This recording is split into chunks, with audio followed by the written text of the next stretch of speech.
एक छोटे से कस्बे में जहां हर किसी की जिंदगी साधारण थी, वहीं एक पुरानी हवेली खड़ी थी।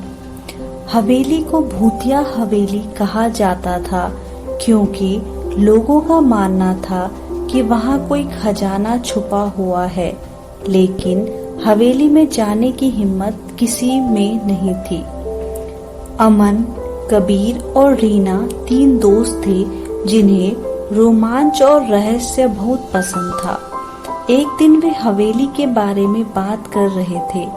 अमन ने कहा, क्यों न हम वहां जाकर पता लगाएं कि आखिर क्या सच में वहां कुछ छिपा है। कबीर और रीना ने थोड़ी झिझक के बाद हामी भर दी।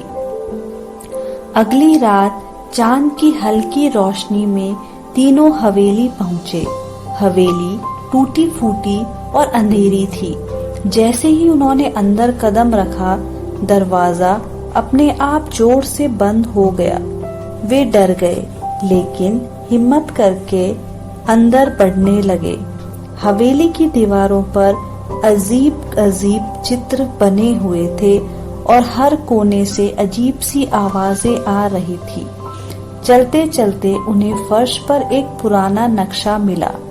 नक्शे पर एक गुप्त सुरंग का जिक्र था, जो हवेली के नीचे जाती थी। तीनों ने सोचा कि यह सुरंग उन्हें खजाने तक ले जाएगी। उन्होंने सुरंग की तलाश शुरू की और आखिरकार उसे ढूंढ निकाला। सुरंग में घुसते ही ठंड और अंधेरा बढ़ गया। अचानक उनके रास्ते में बड़े बड़े पत्थर गिरने लगे। उन्होंने जल्दी से रास्ता बदल लिया। सुरंग में कई दरवाजे थे, जिनमें से हर दरवाजे पर अजीब पहेलियां लिखी थी। रीना ने पहली पहेली पढ़ी। मुझे जितना खाली करते हो, मैं उतना बड़ा हो जाता हूँ। मैं कौन हूँ?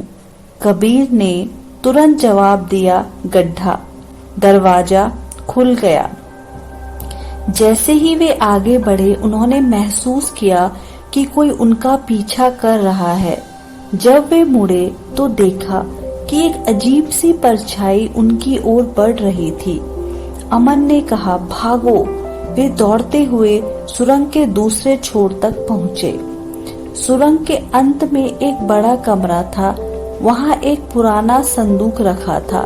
जैसे ही उन्होंने उसे खोला, अंदर से सोने चांदी के सिक्के और एक पांडुलिपि मिली। पांडुलिपि में लिखा था, यह खजाना उन बहादुरों का है जो डर पर विजय प्राप्त कर सकते हैं। लेकिन तभी परछाई उनके सामने प्रकट हुई। वह कोई भूत नहीं, बल्कि उस हवेली का आखिरी वंशज था, जिसने खुद को खजाने का रक्षक घोषित किया था। उसने तीनों से कहा, तुमने अपनी चतुराई और साहस से इसे पाया है। यह खजाना अब तुम्हारा है, लेकिन इसका इस्तेमाल लोगों की भलाई के लिए करना। इस कहानी से हमें यह सीख मिलती है कि साहस और चतुराई से हर डर को हराया जा सकता है। जो ईमानदारी से काम करता है, वही असली विजेता होता है।